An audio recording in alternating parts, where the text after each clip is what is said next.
하나님 말씀은 구약성경 욥기 34장 10절에서 16절까지입니다.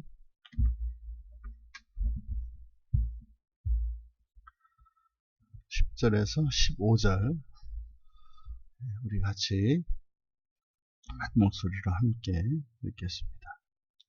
그러므로 너희 총명한 자들아 내 말을 들으라.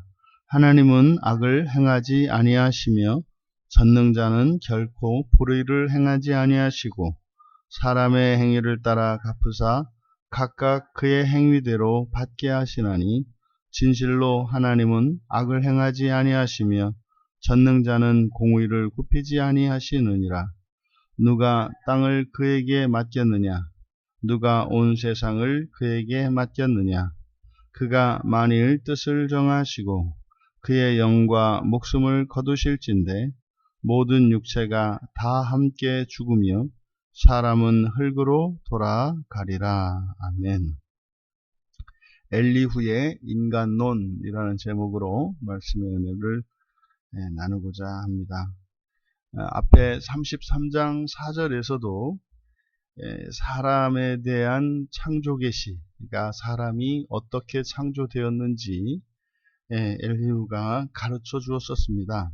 근데 이제 좀 더 자세하고 구체적으로 사람에 대한 하나님의 특별 계시를 밝히고 있는 구절 본문입니다. 굉장히 놀라운 본문이죠. 한 절씩 우리가 살펴보면 그러므로 총명한 자들아 내 말을 들으라. 여기에 총명한 자들 밑줄 쳐 놓으시고 그대로 직역하면 그냥 마음 사람 이렇게 되어 있습니다. 마음의 사람. 그러니까 이 총명한이라고 번역한 단어가 그냥 마음을 의미하는 레부 이렇게 두 개의 명사형이 나란히 있거든요. 그래서 마음의 사람 또는 마음 있는 사람 의역하자면 마음 있는 사람은 들어라. 그러니까 이것은 아마도 신약의 거듭난 사람에 대한 구약적 표현으로 보면 맞을 것 같습니다. 그래서 여기서 마음의 사람, 그러니까 사람에게는 마음이 있다는 거죠. 마음이 없는 사람은 없죠. 없습니다. 이제 뒤에서도 이제 밝히겠습니다만은 사람의 이 마음이라고 하는 것이 하나님과 그리고 사람과 다른 사람과 또 심지어는 자기 자신과 그리고 자연과 접촉할 수 있는 그 수단이고 통로입니다. 그래서 마음 있는 사람은 들어라.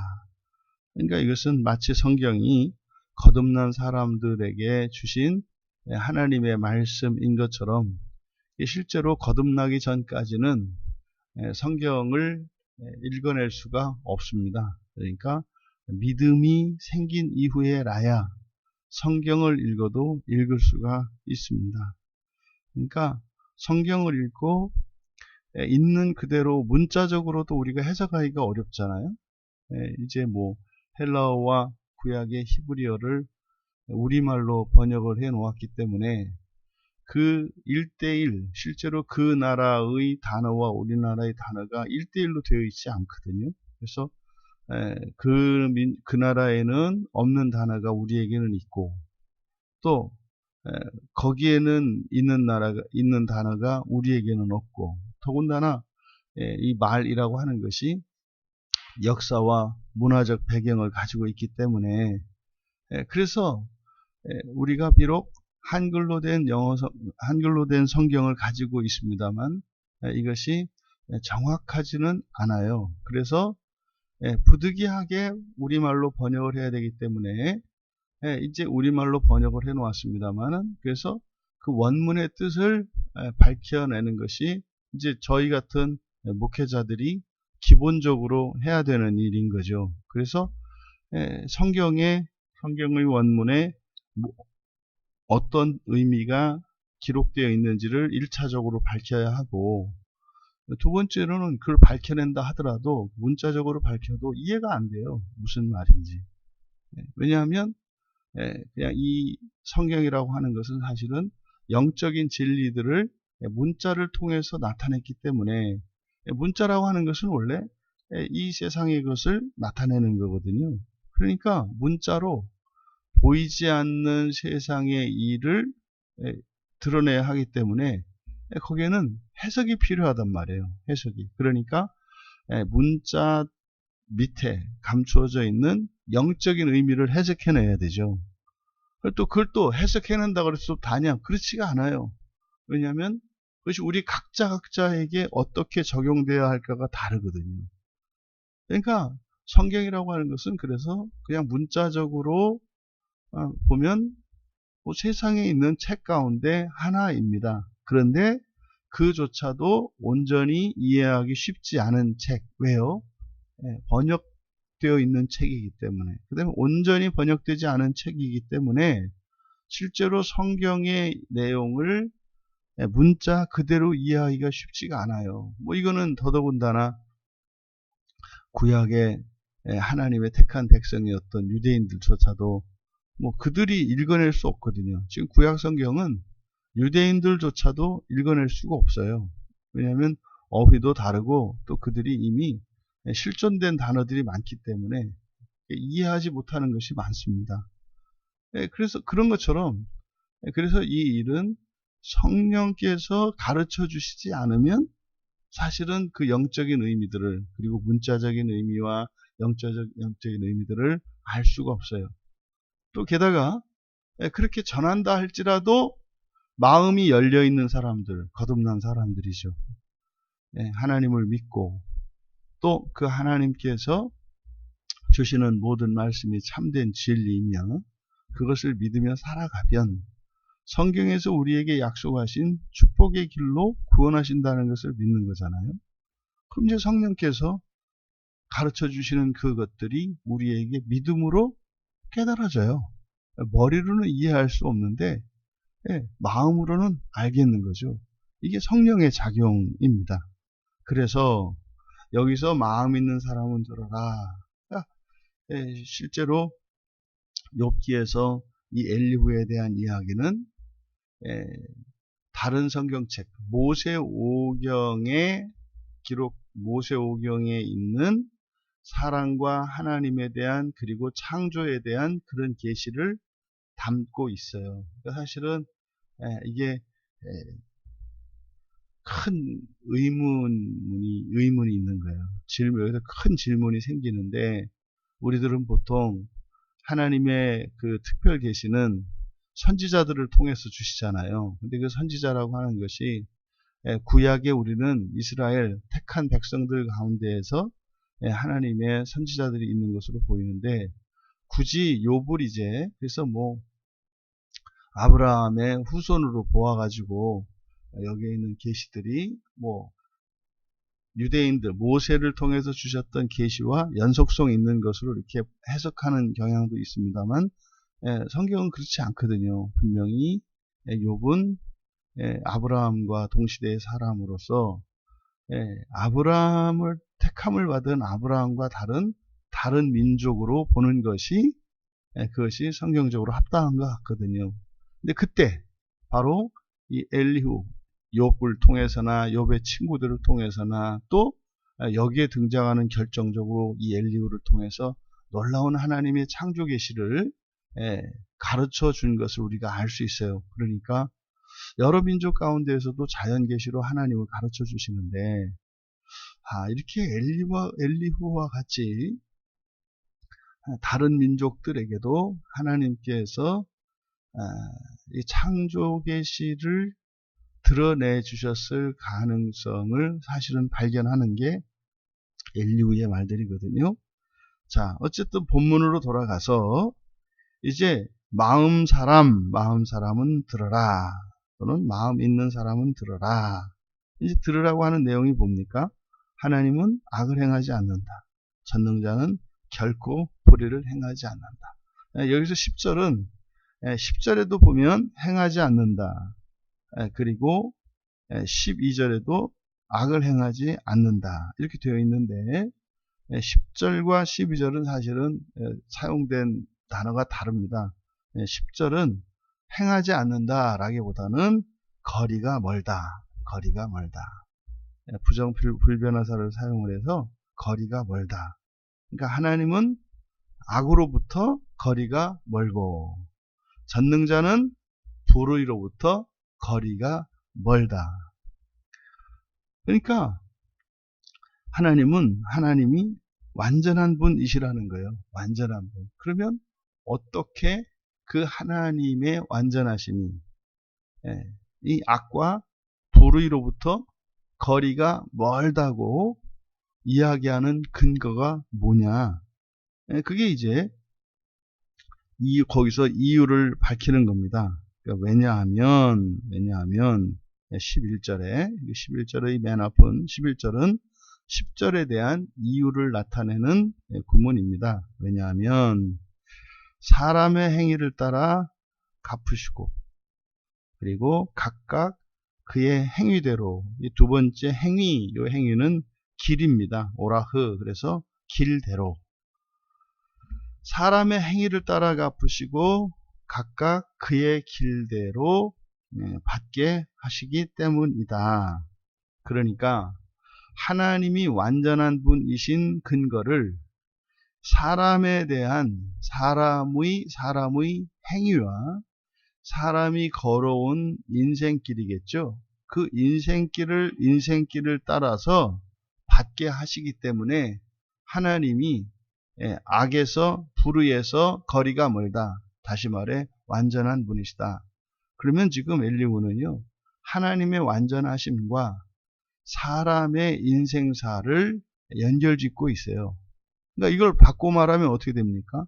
만약에 사람을 억울하게 하고 답답하게 하고 원통하게 한다면 하나님은 완전한 분이 아니시다. 하나님이 악한 분이다. 그럼 여러분, 거듭난 사람들은, 예수를 믿는 사람들은 하나님이 완전하시다는 것을 다 믿는 사람들이잖아요. 그러면은요, 이걸 우리의 삶에 적용하면요, 억울하고 분하고 답답하고 불안할 일이 있다 없다? 없다는 거예요. 없다는 거예요. 당신의 하나님이 전능자이신 것을 믿으십니까? 당신의 하나님이 완전하신 것을 믿으십니까? 하나님이 선하신 것을 믿으십니까? 그러면 뭐 당신의 과거와 미래 이런 염려, 불안 하실 필요 없네요. 그저 당신은 한 가지 목표, 주님 남는 거. 그걸 위해서 사시면 되네요. 그 이야기예요. 하나님이 완전하시다. 할렐루야. 하나님은 악에서 거리가 멀고 불의에서 거리가 멀습니다. 할렐루야. 그게 뭔데? 나와 상관없는 하나님의 영광이 무슨 상관이 있습니까? 사랑과 상관이 없는 하나님에 관한 이런 계시들과 진리들이 무슨 상관이 있습니까? 아니, 나하고 상관이 없는 계시는요, 의미 없어요. 의미 없어요. 근데요, 어떤 종교적인 목적을 가진 사람들, 자꾸 영업하시려고 하는 분들은 관계도 없는 거를 어떻게 해서든지 관계를 이렇게 지어야 되니까 억지로 막 관계를 만들잖아요. 정말 이제 조금씩 신앙생활을 하면서 성경을 조금씩 이제 알아가려고 애를 쓰면서 나타나는 현상이 뭐냐면, 왜 이렇게 양극단으로 사람들은 말을 할까? 양극단으로. 그러니까 그 양쪽 모두를 말하는 것이 아니라 양극단을 말해요. 그러니까요, 신기할 정도로 마치 여러분들이 송곳을 가지고 이렇게 벌레를 잡는데, 이게 벌레는 안 잡고 한 사람은 이렇게 벌레를 향해서 가다가 오른쪽을 찍고 한 사람은 벌레를 향해서 왼쪽을 찍어요. 그러니까 말씀을 전하는 사람들이 거의 보면은 이렇게 해서 오른쪽 찍든지 왼쪽 찍든지 그러면서 그러는 거예요. 오른쪽 찍은 사람이 왼쪽 찍는 사람한테. 그거 아니라는 거예요. 맞죠? 아니잖아요. 그러니까 왼쪽 찍은 사람이 또 오른쪽 찍은 사람한테 그것도 아니라 그래요. 서로 아니라 그래요. 그래서 뭔데? 어쨌든 넌 아니래. 그러면서 이렇게 좌우로 찍어요. 그러니까 성경을 있는 그대로 이 성경을 바르게 보면 왼쪽, 오른쪽이 보여요. 그런데 성경을 바르게 보지 않으면 틀린 것만 보여요. 넌 틀렸다. 너도 틀렸다. 그러니까 진리는 가운데 두고 마치 동심원을 그리는 것처럼 그 주변에 맹 돌아요. 그러니까 마치 지구가 진리라면 비진리는 달인 거죠, 달. 그러니까 달에서 빙빙 돌면서 지구를 보긴 보는데 지구가 이게 공기가 좋고 또 이렇게 아름답고 땅이 어떻고 이거를 몰라요. 근데요, 맨날 사진만 찍어. 달처럼. 그게 진리 성경을 보죠. 보기는 봐. 근데요, 뭐 성경에 대한 이야기는 하는데 그게 자기의 실생활과 그리고 자기의 존재와 직접적으로 연결이 안 돼요. 이런 걸 많이 보게 돼요. 이걸 점점 느끼는 것 같아요. 그러니까요, 다 틀린 사람은 없어요. 다 맞는 사람도 없지만 다 틀린 사람도 없어요. 그래서 무슨 말을 하든 내가 예수님을 믿소, 내가 성경을 믿소 라고 하는 사람들에게는 다 진리가 있어요. 다 진리가. 마치 강보레에서 사금을 채취하는 것처럼. 그래서 모든 사람들에게는 진리가 있어요. 진리가. 근데 그것을 발견할 수 있는 눈이 있어야죠. 감각이 있어야 되죠. 그게 사실은 거듭나는 거거든요. 그러니까 지금 여기서 하나님은 거리가 멀다. 근데 그것은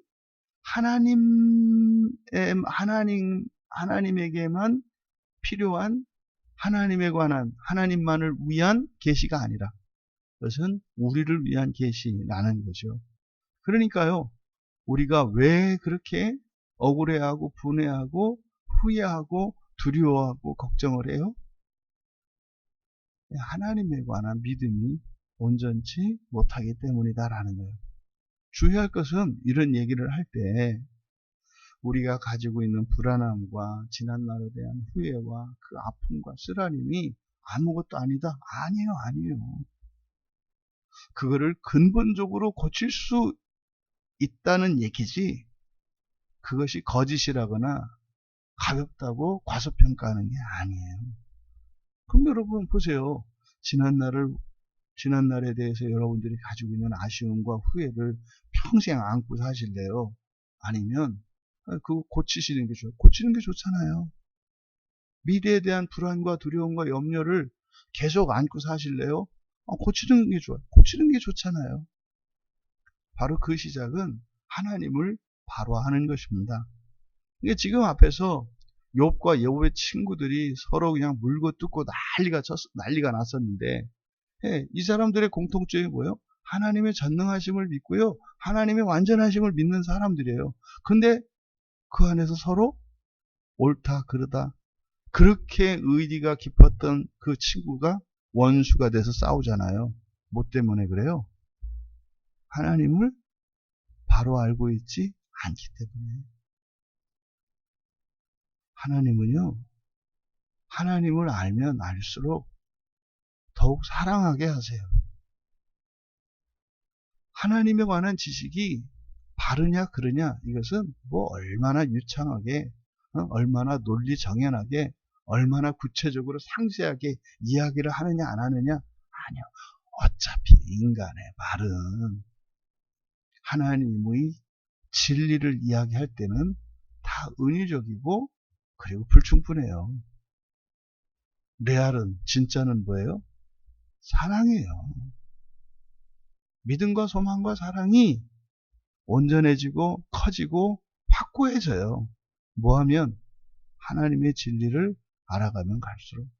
그러니까 예수를 믿으면 믿을수록 믿음과 소망과 사랑이 확실해지고 커지고 같이 있어지고 이렇게 된다 이 말이에요. 그러면 말도 바뀌고 지성도 바뀌고 감성도 바뀌고 의지도 바뀌고 다 바뀌는 거죠. 그래서 지금 10절과 11절에서 우리에게 가르쳐주는 것은 하나님에 관한 지식들은 사람의 인생과 각 사람과 관계에 있다는 거예요. 직접적으로 관련이 있다는 거예요. 그래서 하나님의 계시는 누구를 위한 것이다? 우리를 위한 것이다. 우리를 위한 것이다. 우리의 인생은 어떤 계시에 기초한다? 하나님의 계시, 하나님의 존재와 하나님의 영광에 우리는 의지하고 있다. 이어 12절에 이제 또 들어야 될 말, 진실로 하나님은 악을 행하지 않으시며 전능자는 공의를 굽히지 아니하시니라. 그러니까 이제 여기서는 악을 행하지 않으시고 공의를 굽히지 않는다라고 하는 이것은 뭐에 대한 이야기겠어요? 사람에 대해서 사람을 판단하는 데 있어서 한치도 실수나 잘못이 없으시고, 그래서 어떻게 해요? 벌 받을 자는 벌 받게 하고요. 상 받을 행동은 상을 주신다는 뜻이에요. 그러니까 하나님의 그 완전하심과 전능하심이 사실은 무엇에 대한 보상이라는 거예요? 악한 자에게, 다시 말해서요, 악한 행동을, 그러니까 죄를 범한 자들에게는 결함이 있잖아요. 반드시 그 결함을 고쳐주시고 채워주시고 완전하게 하신다는 뜻이에요. 벌이라는 게 그런 거잖아요. 벌이라는 게 뭐예요? 고쳐야 될 부분이잖아요. 수리되어야 할 부분이잖아요. 근데요, 상을 주신대요. 그럼 상이 뭘까? 상이 뭘까? 그것이 사실상 하나님의 창조에 직접 참여할 수 있도록 하시는 거죠. 이게 성경에서 얘기하고 있는 하나님이 약속하는 보상이 있어요. 보상.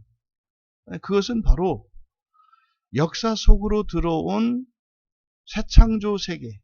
그것이 하나님의 나라거든요. 그러니까 역사 세계로 들어온 하나님의 나라. 역사 세계에 역사 속으로 들어온 새 창조 세계. 무슨 말이냐면, 우리가 감각하고 이해할 수 있는 이 세상에 이해할 수 없고 이 세상에서 볼 수도 없는 것이 들어와 있는 상태가 하나님의 나라라는 거예요. 이것이 흔히 말하는 천년왕국이란 말이죠. 그러니까 그 중간지대예요. 여기가 중간지대. 그러면 그 중간지대에서의 다른 삶. 근데 이 다른 삶은 결핍이 있는 게 아니에요. 영광의 크기가 있는 거예요. 부족한 것은 없어요. 빈 것도 없어요. 완전해요. 근데요, 크기가 달라요. 크기가 달라요. 그것이 성경에서 우리에게 약속하는 상이에요. 근데 그것을 말입니다. 우리가 사실은 왜요? 새 창조 세계가 안으로 들어온 거니까 이게 부활이거든요. 우리는 부활은 말로 설명할 수가 없는 거예요. 그래서 우리들은 이 세상에 있는 것으로 부활을 유비적으로 설명할 수가 있어요. 유비적으로. 그래서요, 그거는 이 세상에 있는 것보다 비교할 수 없을 만큼 더 좋은 거예요. 그러니까 이 세상에서 여러분들이 누리는 즐거움이나 기쁨이나 만족, 그거에 비할 수 없는 더 큰 만족과 그게 있는 거예요. 그러니까 사실은 거기에 가장 작은 것이 이 세상에 가장 좋은 것들을 모두 합친 것보다 커요. 근데 여기까지는 이제 그래도 이해가 되는데, 그럼 그것보다 더 큰 게 있어요. 그럼 난 이거로 만족해. 이렇게 그러면 안 되는 거예요. 그 더 좋음이라고 하는 것은 이 세상에서 우리가 더 좋기 위해서 추구하는 것보다 훨씬 더 가치가 있는 거예요. 이게 상입니다. 상. 그러니까 지금 여기서 하나님이 악을 행하지 않는다, 공의를 굽게 하지 않는다 라고 하는 이 말들은 바로 우리가 이 세상을 믿음으로 살아가는 것이 하나도 헛되지 않다. 믿음을 지키며 하나님의 말씀 따라 살아가는 것이 이 세상의 모든 권세와 부귀 영화를 다 누리는 것보다 훨씬 더 가치가 크다. 근데 이 세상에 탄식 소리가 들려요. 그게 큰지 어쩐지 모르겠으니까 어쨌든 그것 팔아서 좀 돈으로 바꿔주시오 하는 탄식 소리가 온 교회에서 들려요. 주야, 주여. 그게 얼마나 큰지는 모르겠사오나 그것을 현찰로 바꿔주시옵소서. 달러도 말고 유로화도 말고 그저 다만 한화로 바꿔주시옵소서. 이게 이 땅의 교회에서 들리는 탄식 소리예요. 이거를 들어줘야 됩니까? 말아야 됩니까? 저는 이것을 하나님의 딜레마라 그래요. 좀 덜한 것을, 그냥 별것도 아닌 것을 자꾸 달라고 간절하게 일편단심으로 그냥 물러서지 않고 기도하는 그 순결해 보이고 경건해 보이고 그렇게 정말 믿음 있어 보이는 그 고집스러운 신자들을 하나님이 어떻게 다루셔야 될까? 인간적으로는 답이 없어요. 근데 그런 사람들을 하나하나 부드럽게 하시고 바르게 하시고 의롭게 하셔서 잠에서 깨어나는 듯이 기지개를 펴듯이 신자들 하나하나가 그렇게 구겨진 종이 같았던 사람들이 쭈글쭈글했던 사람들이 하나하나 펴지면서 차차차차차 하면서 반듯해지고 아름다워지고 그렇게 온전해져 가는, 정말 하나님은 크시구나. 우리가 절대로 소망 없는 자와 같으니까 하나님이 절대적으로 전능하시구나를 사실은 알게 되죠. 그래서 인간의 이런 악함과 고집스러움과 이런 것들이 사실은 우리에게 절망이 되는 게 아니라 뭐예요? 하나님께 더 감동하고 감격하게 되는 이유가 되는 거죠. 여러분 절대로 낙심하실 필요 없고 두려워하실 필요 없는 것은 하나님이 전능하시기 때문이라는 거예요. 이게 되게 지금 자꾸 전능자로 나타나잖아요. 전능하심이 우리의 안전의 이유고 우리의 평화의 이유. 그렇게 우리가 회개하지 않고 죄 짓는 것도 뭘 믿어서 그래요? 하나님의 전능하심을. 근데 하나님의 전능하심은 아무 문제가 없어요. 근데 빠뜨리지 말아야 될 게 있다. 하나님 전능하신 거 맞다. 네가 그렇게 그냥 네 마음대로 네 고집대로 살아도 하나님이 너를 하나님 자녀로서 완전하게 부활시키실 거야. 그런데 대가가 있다는 것을 잊지 말라고 하죠. 그래서 그 경고에 우리는 귀를 기울여야 하는 겁니다. 그래서 여기서 하나님이 벌을 받을 자는 벌을 받게 하시고 상 받을 자는 상 받게 하신다고 하는 이 말씀. 이것이 우리들이 더욱더 믿음으로 하나님의 말씀을 따라 살아가게 하는 그런 동기가 되고 또 그것이 기쁨이 되고 용기가 될 수 있기를 바랍니다. 이어서 누가 땅을 그에게 맡겼느냐. 놀라운 얘기예요. 누가 온 세상을 그에게 맡겼느냐. 여기서 그는 사람이겠죠. 여러분은 아시죠? 누가 사람에게 땅을 맡겼고 누가 사람에게 온 세상을 맡겨요. 이건 지금 어디 얘기하는지 아시겠죠? 이 창세기 1장과 창세기 2장 얘기를 하는 거잖아요. 창세기 1장에서 하나님께서 첫 창조를 다 하시고 어떻게 하셨어요? 사람에게 주셨잖아요. 뭐하라고? 다스리라고, 정복하고 다스리라고 주셨잖아요. 또 창세기 2장에서 창세기 2장 8절에 하나님이 에덴 동산을 창설하시고 지으신 사람을 거기 두시니라. 여기에 온 세상을 맡겼느냐 할 때 맡기다, 이게 숨이라는 단어예요. 숨. 정하다, 임명하다, 두다 이런 뜻이거든요. 그러니까 여기에 똑같은 단어가 창세기 2장 8절에 사용돼요.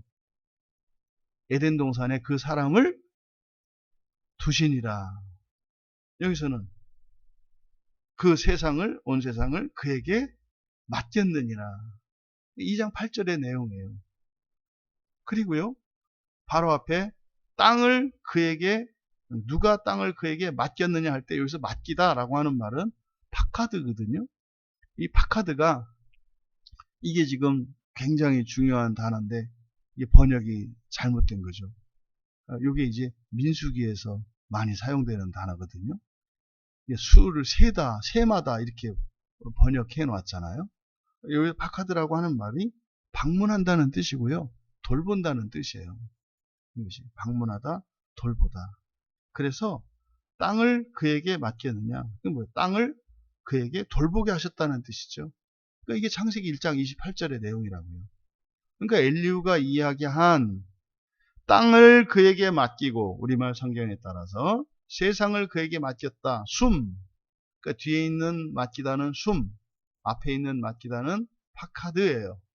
그러니까 세상을 돌보고 또 세상에다가 두신 그분이 누구냐?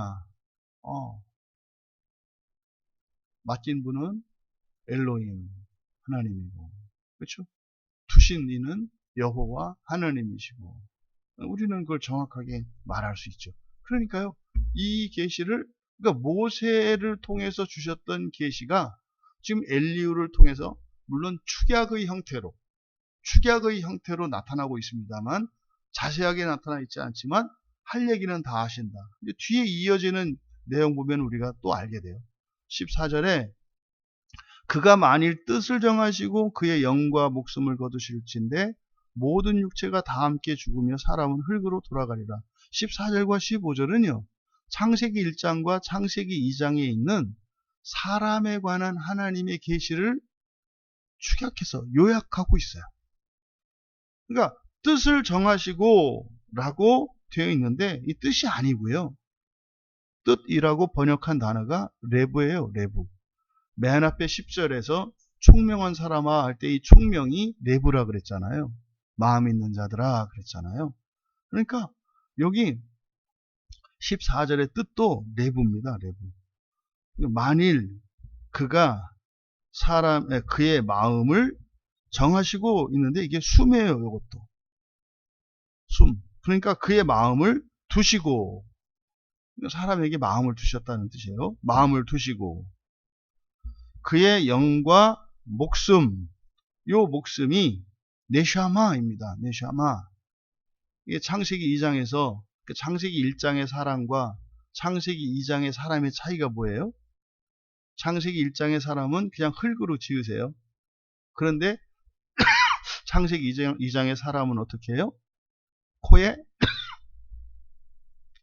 생기를 불어 넣으심으로 생명이 되니라.